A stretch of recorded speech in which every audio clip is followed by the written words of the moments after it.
Yo, Yamamo, Aquaba Shronkoso, Eba POG Media, so Mr. Safi, and as well as subscribe, like it, media and share, Nama for friends, and some can be kindly click on the notification bell, and also send a beer, your DNA news, you have to platform, so I won't so well who the air call any day ever. Jumadiano, yet the door no air the air brewer, a year, just a Osei Chamensa, a ye bones, so Hons and Sembina, Abba to judge as a easy, a hinta Simbia or call Ashanti region, a toe no any home corner ba. Ene eye usu bempa edin sam dodo na yede aba to jana chese enya agro enko ne kokotie ensam usu bempa ede to dwafa eye Osei Chamensa bunso oti ase eti sa propaganda na omde nam kurase se omate si Ashanti region na me busa se sa rules no a omahye o party ni mu na omo se man Akufo nkasa ye ntwam ye mie opi nomination a Osei Chamensa bunso oti ase wadiadi animu a sabio o ye election na do Osei Chamensa bunso di wanim kwa Ashanti region said the delegacy no bu fu Ashanti region no grassroots person no mena wo de woni me say Osei Chamensa bunso is the most unpopular politician in Ashanti region mena me ka kire mena me ka cho me say mo de mo pa mo hwe mame ma story bi ebra Dr. Bawumia tisi Ashanti region the first stop on it Kennedy upon a course from magazine I was with Kennedy Japan so me come a chia me hu da Dr. Bawumia twam no ko a no Osei Chamensa bunso kura de o ma to na twene ba bi ko mo mfa ne nye hwe Kennedy Japan o si so me magazine me ne nam videos ma ko pe bi acho it is possible bas na me ne na team me ne the only person am ne Kennedy Japan nam nipa ne be penalty tene nam that time na who Osei Chamensa bunso who how do constituency oba ya oduru hono ma na odwane there was a time 2020 yeah ka mo ko pena bunu e wo soame chema untumi bedi madanse a me ni chema untumi ye popularity e de save Osei Chamensa bunso me duru hono omo so mo pena ni mo ahwe chema untumi frame se me na me nko kasa first ansa na obi akasa and omde ne fa pono na chi na omde ni gane ko e o so ya popular Osei Chamensa bunso a wo be lead campaign him a wo de ko Ashanti region wo base wa Ashanti region wan na anim no swamefo ebo tutuo wo swame wo se na wo ya popular wa Ashanti region asma me kan me se Nyankopon na di mi dance ni mo pa mo ma me ni Osei Chamensa bunso mo fa camera na tu mo fa camera si me so na me ni mi enu ye mfa macro junction ni free wa me si ni hwe de be bo agene so the most unpopular person in NPP ayo no nisika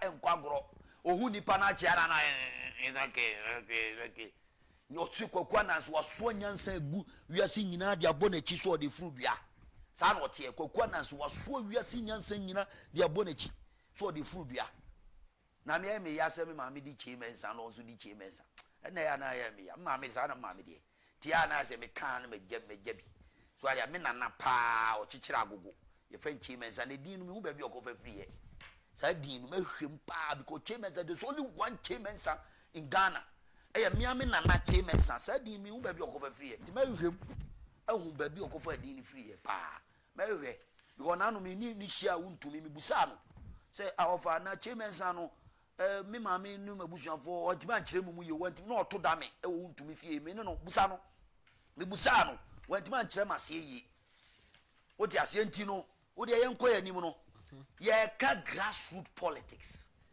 na yenko ti amete ene nkwala bi sori a no mo kasa na Kennedy we don't need a president who is a loose talker hey la Kennedy Japan a loose talker and then Kennedy Japan a loose talker.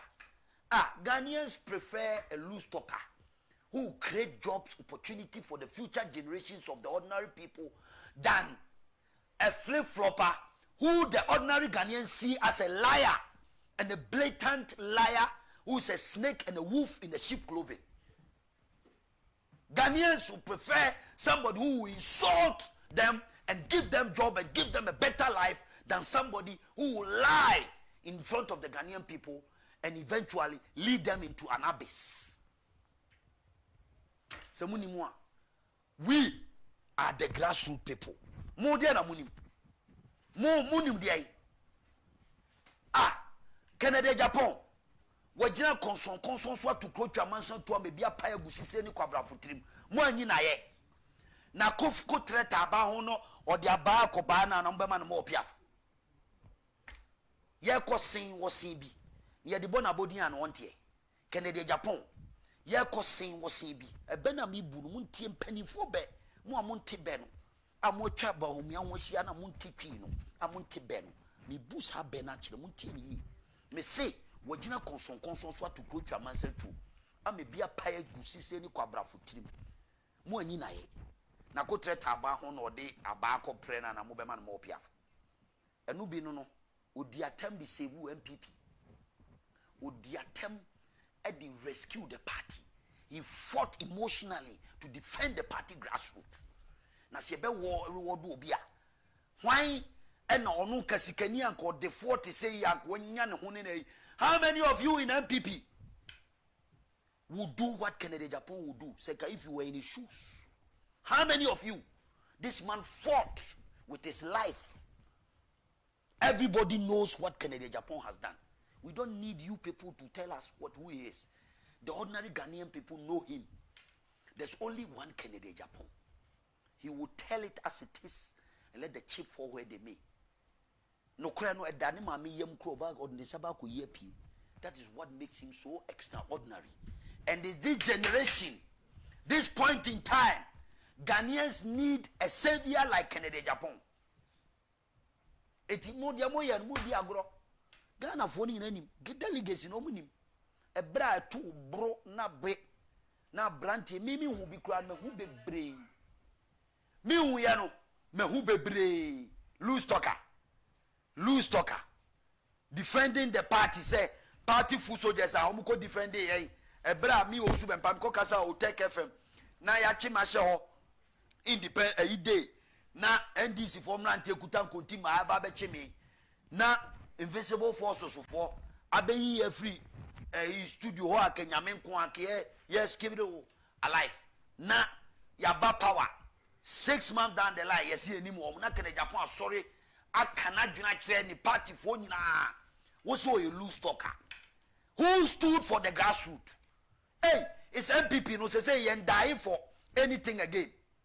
We don't die for anything. Na me ozu me am tie me koka bia e na wo ye na nanom na chichire e na ma council is o ma jai ka me kire o mo ba bia me furu ma che no o ma jai sanse hu e ka me ye ka kire o ma te ase Canada Japan me see baby a me dru bia no enye ese magic Canada Japan sunsum no a NPP for saman for J buzi anom any JB dankwa anom any one more the foreign heroes ni na omusunsum ni na beta Canada Japan ahemfo empanifo atwotwo wuro mo Ghana ha osu bempa yire hu na ye de leader ye nya oti ase leader ye hia no a e de Canada Japan.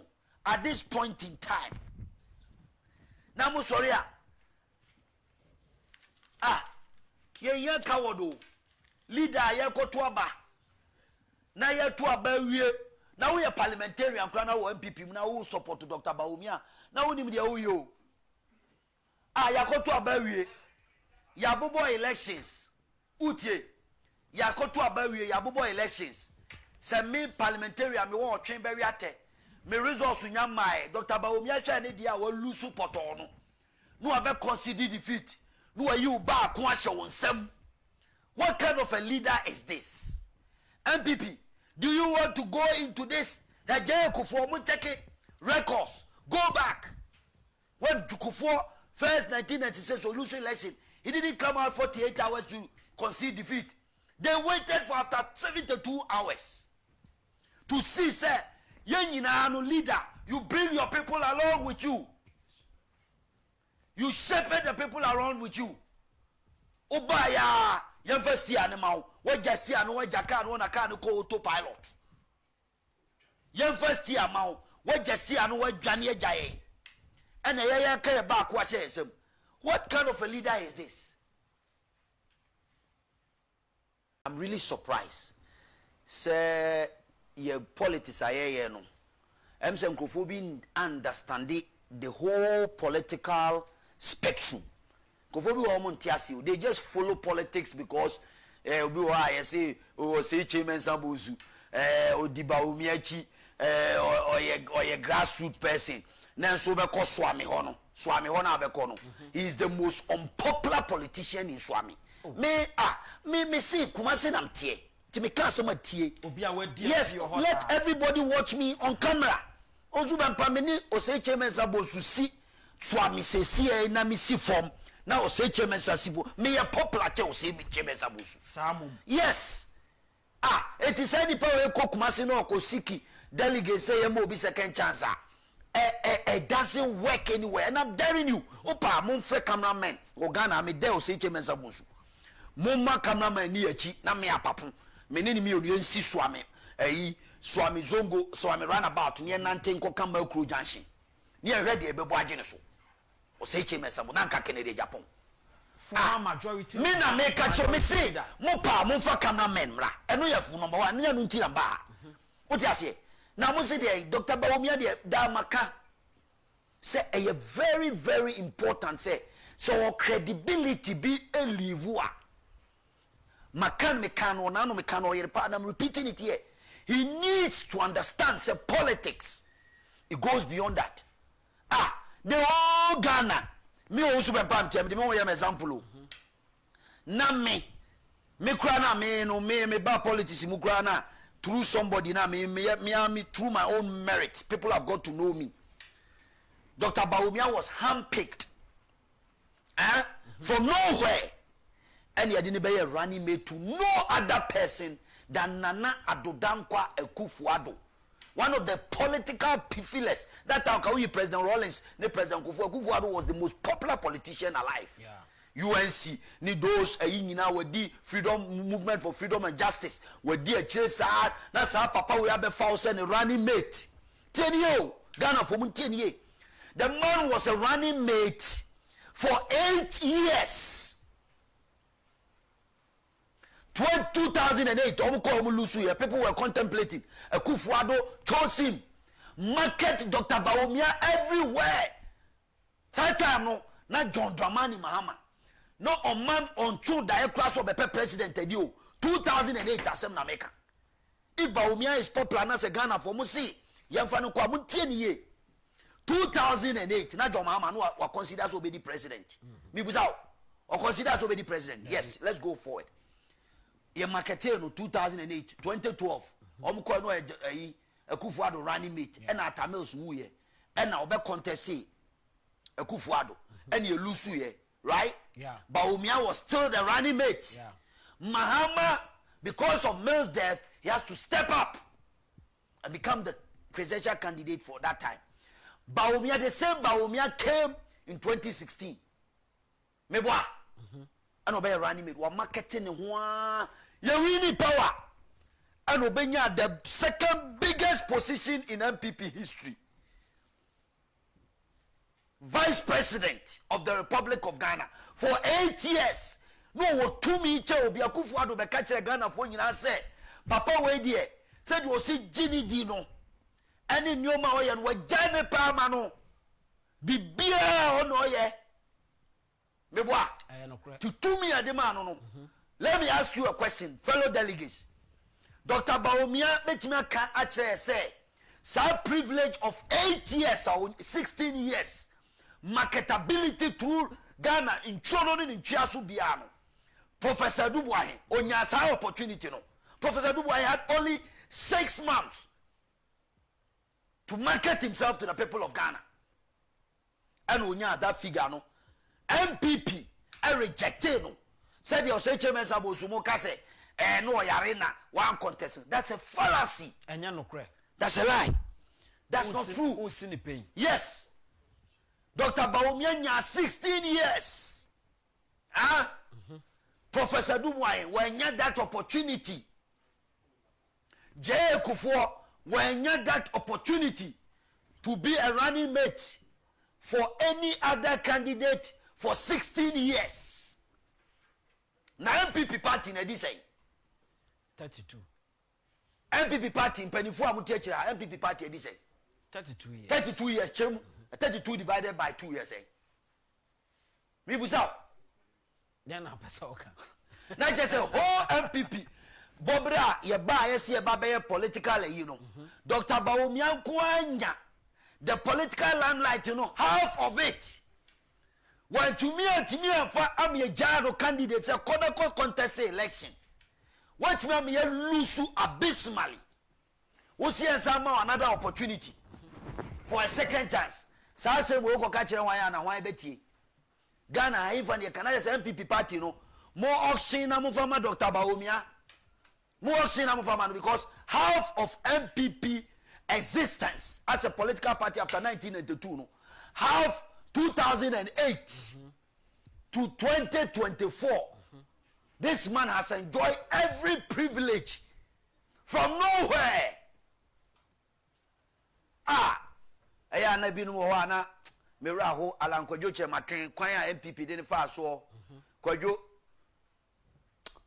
fa bone che kwajo yanfo afa kwan paso yan treaty uye Samum. yes yan treaty kwajo chematen yi because so said the Dr. Bawumia sia benefited from the party privileges amakan 16 years what benefited contest ayeko hwe kwan a ye fa so a whole ayinina MPP a whole establishment nyina what's behind Dr. Bawumia Now, modern winning. Meba the issue about say omoka say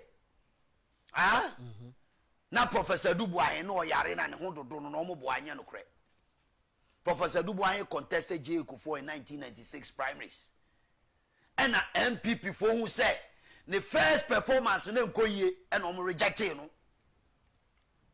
omo rejected Professor Dubois. In fact Akuffo nya 51.9%, onya 1034 votes and Professor Dubois nya 710, representing 35% of the vote cast.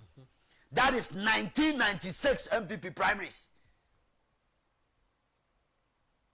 18 sa lies are omde ko around to say Professor Dubois na ne ho dodo no enunti na MPP for to abatia no MPP for amana nko biom no it's a lie or contest say and no lusu MPP for hwe no na ne resource no nya na national level na nei Bawumia ne resource o nya ne be keka bi ni a kire MPP delegates ba me pese me build a picture for everybody to understand say MPP will be able to be 16 years as a running mate for 8 years and a presidential vice president for 8 years.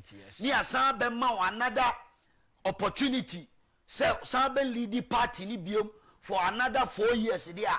O de kan one 16, 17, 18, 19, 20 years. And Dr. Bawumia pesi e de mano. No di party nanim. Na wonu obdo musika ne omo de breye. No free baby ba na say ano. O me take over. O so call yeso a. Nka we de nka sabi. Ka call ye na nka performance. E ye good. And obi anim say oh Dr. Bawumia. O performance ya wo call ye. E ya de a Ghana fo nyina hunu say candidate Akuffo Addo. O call ye no onye vice president. Tieni o. Why new running mate for 8 years I made the vice president for how many years? 8 years, 16 years. And yet Akuffo Addo was just an ordinary foreign minister. I'm using that word quote in quote at that time. But he was able to garner 49 point something %. Even he won the first round. Akuffo Addo won the first round. That is why Ghanaians and MPP feel say yebema no second chance. No etimiako because only the Professor Mills. It was only time. Mebwa. Time. And they decided almost about 20,000 votes. And they decided the difference between only Professor Mills. Yen na him say Akuffo Addo sa ko biom. Supreme Court, you and I were not there. Dr. Bawumia kan here no. Na o share the way figures no tie nom de juada dane ye benada. Ye share the way a parliamentary seat was different, parliamentary vote was different from presidential vote. And no, Anna, NPP for say Yensama Akuffo Addo a second chance. Now let's look at Dr. Bawumia. Akuffo Addo ko 2020.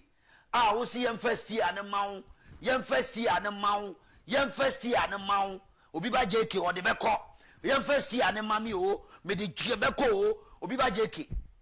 Akuffo Addo left the strongest NPP base, you know, party, you know, base, you know, with 6.7 million votes. 6.7 million, and you need 2020 elections. Now NPP base near strong. More argument is say 1 year reshuffle. Dr. Bawumia say economy no krano. Yeah, to 2 petrol. Ya can't 2020 year to 2 petrol. COVID time.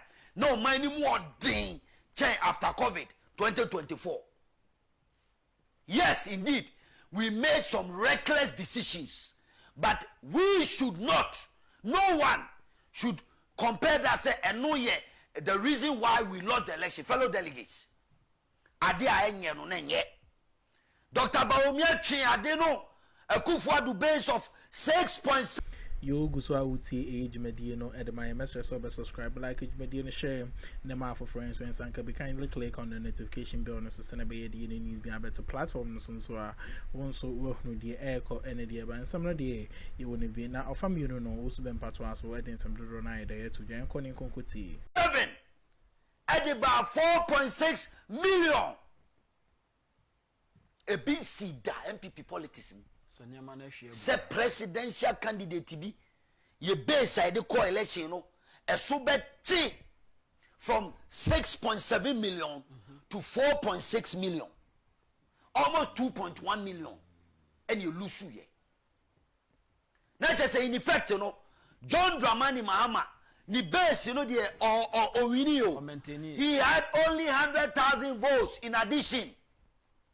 Now you are telling me, sir, we should give Dr. Bawumia a second chance. I said no, yeah, NPP political issue now. Yeah, will be a second chance. Why not? As some American went here, the American committee, a second chance. It is based on your performance, not a weak candidate. On for the Biama on the table. Mama statistics, you know. Say, Akuffo Addo every abanya and so. Na NPP your base you call 2020 election no your base was 6.7 million. Yeah. You go to a very Dr. Bawumia 4.6 million. And no one said say why should we give you a second chance? When Akuffo Addo in 2016 2012 2008 I man a chance so some the second time 49 point something percent he nearly won the elections. A court, he nearly won that elections. What is the guarantee that Dr. Bawumia should be given a second chance? When you base, I see Anya cry in 2020, you 6.7 million. Now I'm not a SWAT Abba 4.6 million. We'll see another second chance. What to be that? And in front of Caucus, which will be better. Already, marketability rate, the whole Ghana. Politician, be anyone, not NDC, no CPP, not even Kwame Nkrumah since independence. No candidate has gained massive popularity and has a massive exposure and marketability. In terms of marketability, Dr. Bawumia. We are sure.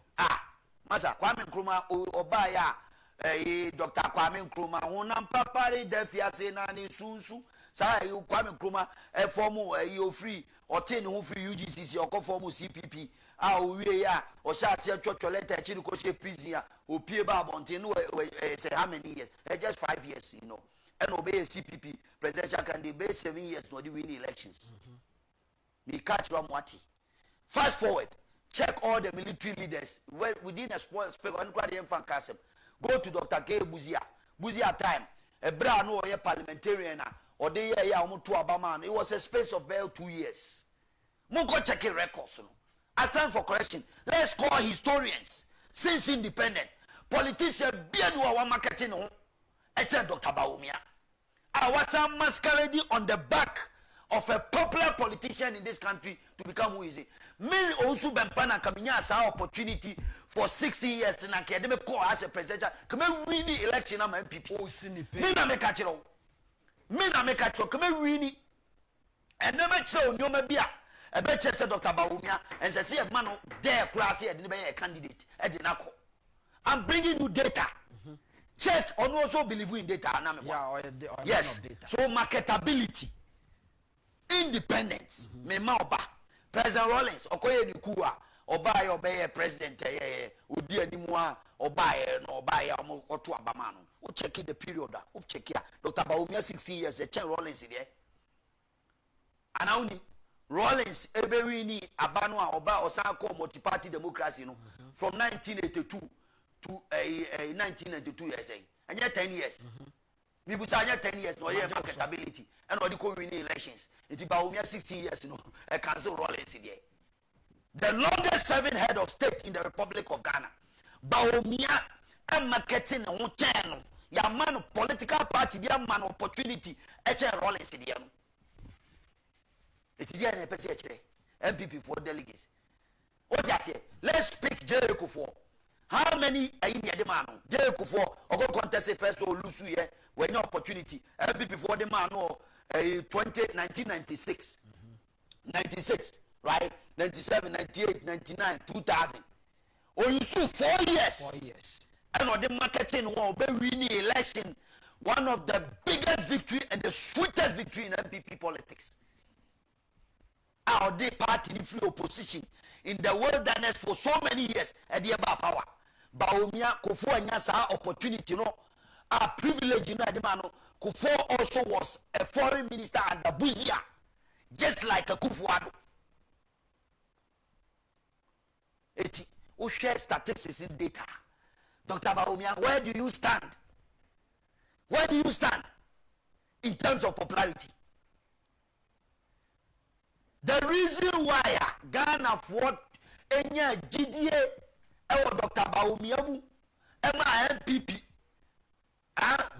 yes so obi ba JK economy aname boa obi ba JK asem no na me kan mo ntiase no eni say yesu so anu ne kan book bi Kropa Lions ene young horse ekobobo a omo player bi na hu player na hu and I made a bit to my head, and I made a mini bobo, Missy Park as well. You could do Bia, near Kropa Lions. Obiba Jake, but then a Nusa, you better do on your say. And Ubi, did ye, a black Akuffo to pick in no.